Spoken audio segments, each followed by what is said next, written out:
The fondest memory I have from my time in Iraq with the Marine Corps a few years ago was leading the Ash Wednesday service.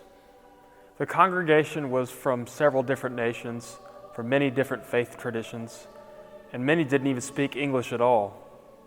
But one by one, each person came forward to be marked in the sign of the cross in ash, as a symbol that, regardless of all of our differences, and even in the midst of a war zone, we are all sinners and in need of the Lord's salvation.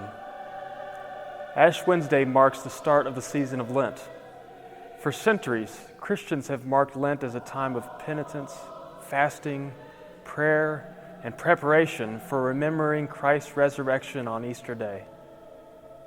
In the Old Testament, people put on sackcloth and covered themselves with ashes, as we see exemplified by people like Jacob, Job, David, and Daniel.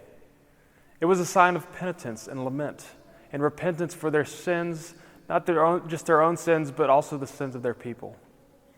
On Ash Wednesday, we receive the sign of the cross in ashes, remembering what Genesis said, that we are all but dust, and to dust we shall return.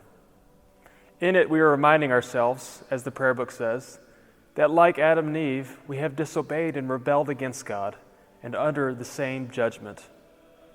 And that, as Paul says in Romans, the wages of sin is death.